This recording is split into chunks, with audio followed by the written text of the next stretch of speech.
All right, we're going to start with Sam in Pine Island, Minnesota. All right. Sam, are you there?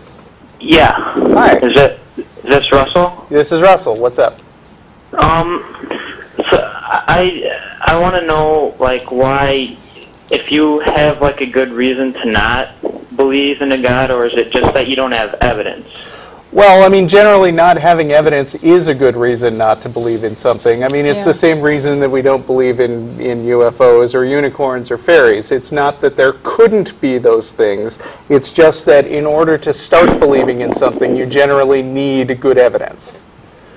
Okay, I would agree with that, but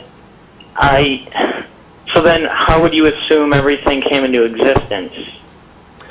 I wouldn't assume everything came into existence. I start by observing that things in fact exist, and then we start investigating exactly where the evidence leads. I mean, there's no need to prove the fact that stuff exists, right?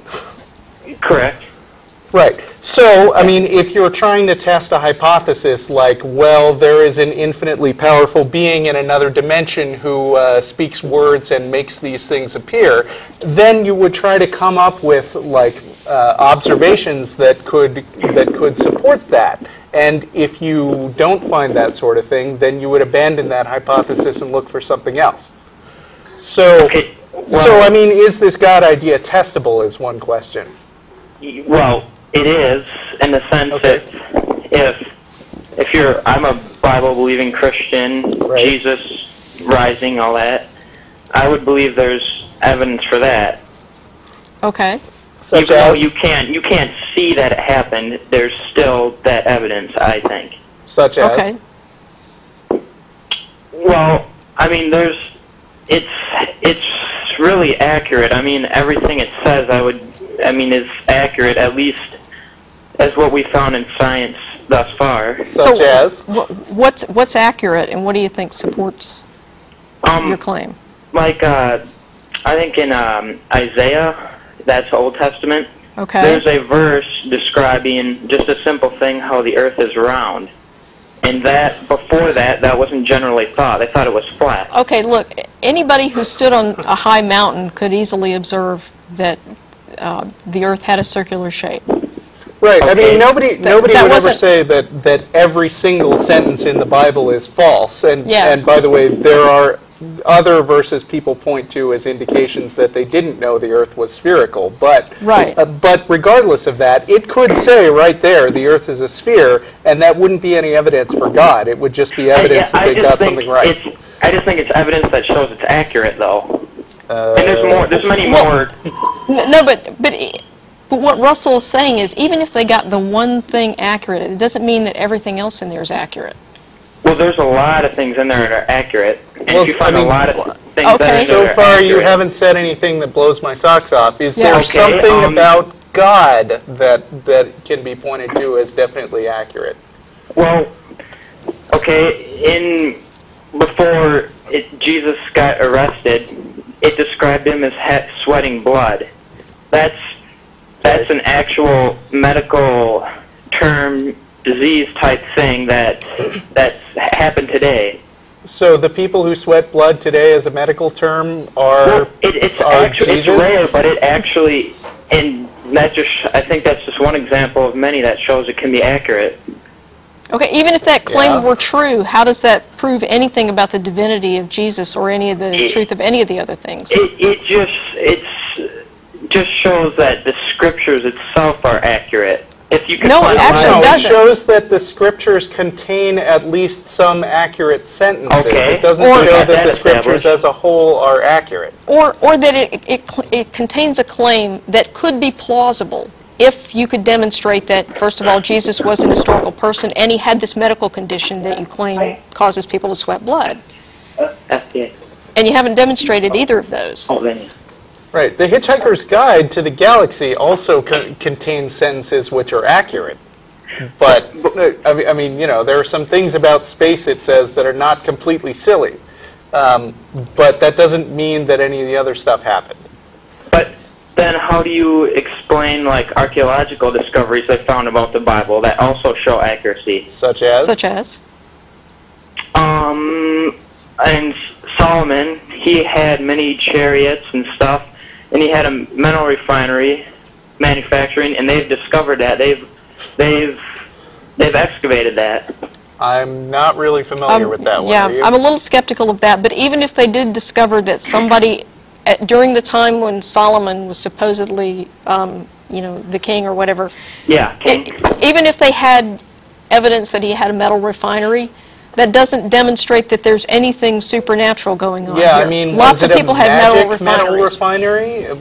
What about this suggests that there's a God? Well, I can do that. I can do that too. I mean, how do you explain the such? Because if you were to say that a God didn't make the universe, you would have to argue that there wouldn't be design as good a design as there is.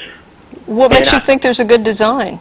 Good design? Oh, it has to be designed just perfect for life. I mean, Not really. I mean, Okay. the thing is, and I see here it mentions that you doubt evolution, but I mean, the thing is that when most scientists have come through and looked at where the evidence leads, they point out that life tends to adapt to whatever environment it's in.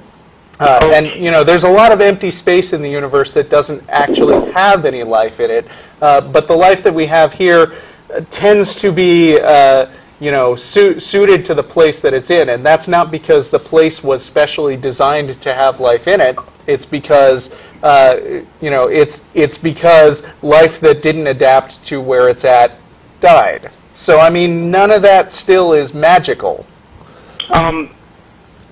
Wait. Okay, you're saying that the reason the things are the way they are is because we just adapted to living on Earth. Exactly. But then how come Basically, it's the only planet that has life and no other planets adapted We anything don't- else to it? We don't know we that. don't know that it's the only As far as planet we on know. Earth As that far has as we know. life. All Okay. that means is life is rare. Right. Which means that the universe It is has hardly... meaning somewhere. Okay, well look, what that means is that the universe is hardly a perfect place for life to evolve. It was only meant for life here. How do you know this? If you go biblically, I believe that's true. Yeah, How but do- why would you go biblically to begin with? There's no Yeah. reason to believe that the biblical idea about a six-day creation and all this other stuff that they Well, say is in any way something other than the scribblings of a bunch of Bronze Age shepherds. No, okay, if you look at the Bible, the Earth is about 6,000 years old. If you look at evolution, it's billions, but it's not Right. billions. Why not? Why not? Well, I could give you. I think I can give you fair evidence. Yeah, I to mean, show you can give me something some creationists said, but not people who have actually done a detailed study of the science and made theories and tested them. It's not about who it comes from. It's about the information in general. Well, I agree with that, but the point is... Can I just give a few things that I think it shows that it's about 6,000 years old? Okay. Okay. I have here the index to creationist claims. Let me see if you've got one that isn't on here. Okay. Go ahead. I'll just start with a few. Okay. Okay. Okay, if you were to believe that the Earth is billions of years old, like evolution says, and that humans started millions of years ago, according to the increased rates of population, you would have 150,000 people on the Earth per square inch. Okay. That's true. That's true. No, it isn't. It isn't? So No. Noah's flood had like 8 people surviving, And if, right? if you Right? add... Okay, if it- do you it know when the doubles about- pyramids were supposedly built? What's that? Do you know when the pyramids were supposedly built according to Bishop Ussher's chronology? Oh, well, they were the old kingdom of Egypt. They were probably, I don't know, maybe 2000 BC. They were built about 100 years after Noah's flood was supposed to have happened. So that means that 8 people were supposedly going to have generated enough people to populate Egypt that there were all these slaves to build the pyramids. Those 8 guys must have been pretty busy, right? No, okay, first off, if the Earth is 6,000 years old, it fits perfectly with 6 billion people. It No, doesn't, it doesn't. fit perfectly. Yeah, because about 150 years, the population doubles, and if you keep that the average population pace... No, it doesn't like consistently, reliably double every 150 but years. if you were What to believe happens in- is that people survive at variable rates. Sometimes the population is flat because there's a lot of people dying off. Okay, was it flat for 3 million years according Yes. to evolution? What? Actually, was- the you rate of believe population On growth, an exponential scale, yeah, yes. the it's rate of pretty flat. population growth was very, very small I can't read that much, for sorry. a long period of time.